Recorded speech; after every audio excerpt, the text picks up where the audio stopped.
आप सभी का जसवंत क्लासेस में स्वागत है। आज मैं रीजनिंग टॉपिक का आपको घड़ी और दर्पण प्रतिबिंब के लिए शानदार ट्रिक बता रहा हूँ, जिसके माध्यम से आपको 10 सेकंड में आप अपने सवाल को सरल कर सकते हैं। तो देखिए, यदि आपको घड़ी का समय मान लो 3:15 का समय मिला और आपसे पूछा कि भाई दर्पण प्रतिबिंब कितना होगा, तो घड़ी में वास्तविक समय है 3:15, अपन को दर्पण प्रतिबिंब पूछा है। तो ऐसी स्थिति में आपको सिंपल सी 1:60 में से घटा लेना। जो 11:60 का समय होता है, ये 12 घंटे ही समय बनता है। तो जब अपन इसको 3:15 से घटा देंगे, 3:15 में से घटा लेंगे तो हमारे को इसका दर्पण प्रतिबिंब निकल जाएगा। तो यहाँ आएगा 5, यहाँ अपने 4 और ये आ जाएगा आपके 8। तो दर्पण प्रतिबिंब कितना होगा इसका? 8:45। एक चीज ध्यान रखना, आजकल क्या कर रहे हैं कि दर्पण प्रतिबिंब दे देते हैं, आपको दर्पण प्रतिबिंब दे दिया और आपसे वास्तविक समय पूछा कि घड़ी में वास्तविक समय क्या हुआ है।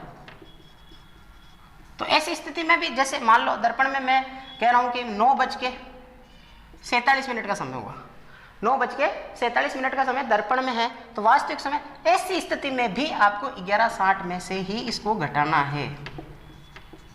तो 11:60 में से अपन घटाते हैं, यहाँ 13, यहाँ कितना आएंगे 2, तो 2:13 का समय, वास्तविक समय 2:13 होगा और दर्पण में वही होगा, यानी दोनों चीज उल्टी है। आपको सिर्फ इतना ध्यान रखना है कि 11:60 में से आपको घटाना है। लेकिन एक चीज ध्यान रखना, आजकल के सवाल एडवांस आ रहे हैं। आगे यदि आपसे पूछे रेल और बस समय, वो 12 बजे से आगे भी चलता है, 13 बजे, 14 बजे, 24 बजे तक का समय चलता है। ऐसी स्थिति में क्या होगा कि यदि आपसे पूछा कि 17:52 का समय है, तो बताइए दर्पण में क्या बचेगा? तो ऐसे सवालों को सरल करने के लिए आपको ध्यान रखना है कि 23:60 में से आपको घटा लेना है। तो 23:60 में से घटाने पर 17:52 है, 17:52 क्या बचेगा? 8। इधर क्या आएगा? 3 और 3 6, 6:08 का समय होगा दर्पण में।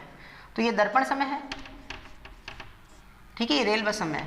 तो आपको इस सवाल में आपको एक ट्रिक की ध्यान रखनी है, 23:60, और इस सवाल में आपको ध्यान रखनी है 11:60। अब कब कौन सी ट्रिक लगेगी?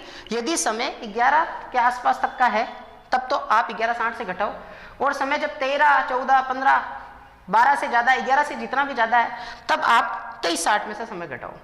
इससे भी एक सवाल दे रहा हूं, सवाल बता रहा हूं कि 7:13 और 45 सेकंड किसी घड़ी में हुए। वास्तविक समय 7:13 और 45 सेकंड हुए, सेकंड तक दे दिए हैं। अब आपसे पूछा है कि बताइए इसका दर्पण समय क्या होगा? फिर ऐसे 11:59 और 60 सेकंड में से इसको घटाना है। यानी ऐसी स्थिति में आपको 11:60 से मत घटाना, गलती कर लोगे। आपको 11:59 और 60 सेकंड से घटाना है। तो देखते हैं अपन घटा के, ये लो, इधर आ रहा है 15, इधर कितना आ रहा है 9 में से 6, इधर क्या आ रहा है 4 और इधर आ रहा है 4। तो 4:46 और 15 सेकंड इस सवाल का उत्तर आएगा। तो आपको मैंने 3 टाइप अलग अलग बताए। यदि समय 11 के आसपास हो तब आप 11:60 से घटाओ, यदि समय ज़्यादा हो तो आप 30:60 से घटाओ, और यदि सेकंड भी दिया हुआ हो तो फिर आप 11:59 और 60 में से घटाओ। यदि अब आपको एक कमेंट में मैं आपको क्वेश्चन दे रहा हूँ, उस क्वेश्चन को आपको आंसर देना है कमेंट सेक्शन में। एक तो आपको 8:15 का मुझे समय बताना है, और एक आप मुझे बताइए 3:47 और 13 सेकंड का समय है। तो इन दोनों का आपको आंसर कमेंट सेक्शन में देना है।